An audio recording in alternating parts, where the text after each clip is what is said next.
it doesn't matter how long you've been playing, it's the refinement of the basics that moves you forward. So I've been playing for 26 years. I still slow down these exercises that you like see on the screen down to like 40 beats a minute, and I will slowly work it up one click at a time. 50% of my time, spend it on technique. Just work on the technique exercises at the bottom. These right here, there's 117 of them, more to come out. 30-40% of your time, work on grid variations. There's a bunch of 16th note ones, 514 of them, and there's 372 for triplet grid variations. If you focus on like rudiment on one for the basic rudiments like flam drags, cheeses, fives, etc., then that will help you out to continue to refine your technique. And then like work on snare features, like check out Freestyle Rudiments on YouTube if you haven't. He does a lot of videos where he shows you how to play a snare feature. Vic Firth Marching YouTube channel will also have some stuff for you to like learn the music. r/drumline sheets or something like that on Reddit has a bunch of like transcriptions and audition packets, etc. And then there's also these chop exercises. But that should only be like 20% of your time at most. More like 10%-ish. If you actually want to improve over time, focus on the technique stuff. These exercises, the basics, slow them down, and then focus on grid variations. If you show up to an audition for DCI or WGI and you can play every shopping spree under the sun, but it sounds inconsistent every time you play it, like you play 2 reps and it's like, well, the first measure was dirty the first time, but then the second measure was dirty the second time. That doesn't matter. What they care about is how consistent are you with your playing, not like how many can you do. It's like the famous Bruce Lee quote where it's like, I don't fear the man who's practiced 10,000 kicks. I fear the man who's practiced one kick 10,000 times. It's the same thing for drumming. If you are practicing like all of these like 900 grid variations and you can play every single one of them, but they sound inconsistent, that person's not going to make the line compared to the person who just focuses on these like technique exercises and really refines the playing. That's what's going to set you apart from everybody else. It's the consistency, not how fast your hands can play inconsistently. Before I get to the next tip, I just want to say really quickly that you can find literally thousands of hours of free drumming play-alongs and drumming tips in the link at the top of the description or by going into my home tab of YouTube. So as we get faster with this, it's going to kind of reveal some data points of like points of tension with the hand, issues with like tap consistency or accent consistency, etc. And all of that can then be used to practice things slow. So if you have some issues with like practicing something and maybe you've got like some timing issues on your taps right before an upstroke or something like that. Okay, well then slow it down and really refine what it looks like, feels like, sounds like, etc. when you're playing it, and gradually speed it up. The reason why these play-alongs go as slow as 20 or 40 beats a minute is because it's important to practice stuff slow so you can refine things. So yes, play stuff fast, but use that to collect some data that you can then use to refine your technique slow, and it'll improve your playing when you're fast. But when it comes to practicing slow, it allows you to make more micro adjustments in between each one of the notes. So let's say like you have like 4 notes. The amount of space in there when you're playing something at 40 versus if you're playing something at like 100 or 120, it's so much wider that it makes it so that with the little micro adjustments, you can really like make sure that your spacing in between each one of the notes is very controlled. If you sit there and work on something for a repeated amount of time over an extended period of time, roughly 50-ish hours of practice, you develop this thing called myelination. Think of it like wires in between each one of the neurons in your brain, kind of strengthens its bond. It makes it so you can have more signal going across that wire in between the neurons, as well as improve the timing and consistency of it, which makes it so that you can improve the consistency of your hands. So every time you play a diddle, the diddle is consistent with that first and second note, as opposed to just like you're taking like a D20 and be like, is it going to be good? I don't know. Stay tuned. We'll find out.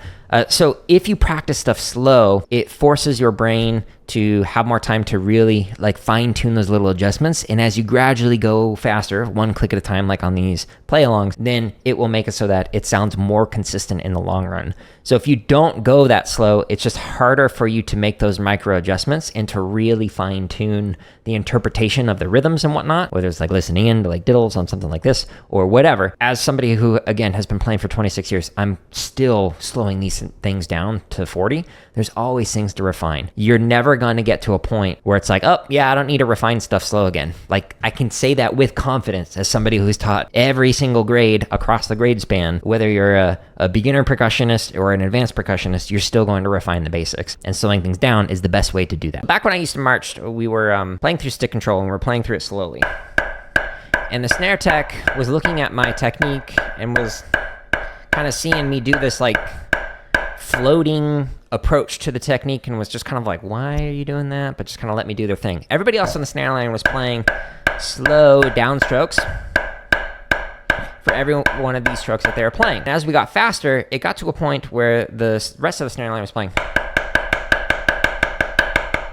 with all downstrokes, and it just like really made everything super tight. So when you're practicing something slow, it is super important for you to play with a technique that you want to play when you're playing fast. So if you're playing stick control,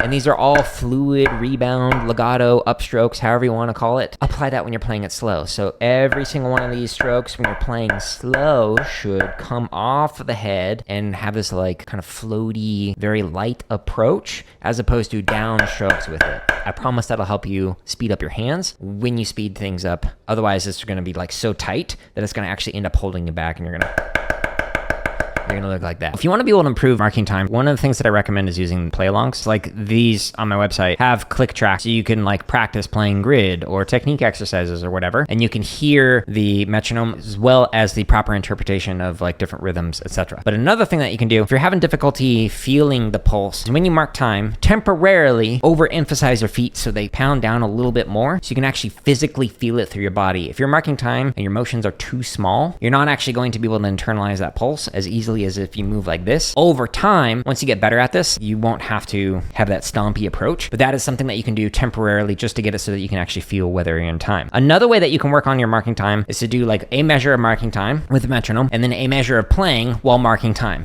And then you just keep alternating back and forth. That will allow you to hear whether or not your feet are no longer with the metronome. Let's say you're playing a shopping spree, you do 1, 2, 3, 4, 1, 2, 3, 4, and then 1, 2, 3, 4, and then...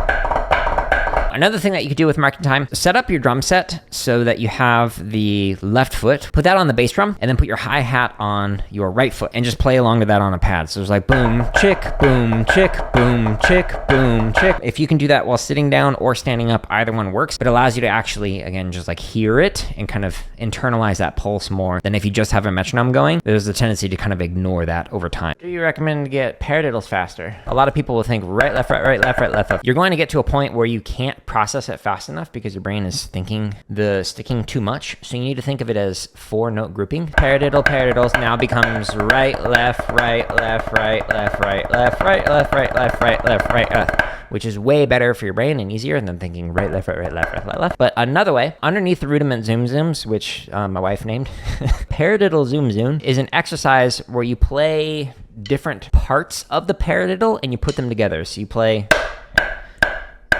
like the accents, and then you fill it in, and then you play the full paradiddle. But then the next line is you play the accents again, and then you fill in the first part of the paradiddle, and then you play the full paradiddle. Again, just go to the timestamps, and you can jump to any BPM. You can play this at 43 beats a minute if you want, or as fast as, I don't know, 144.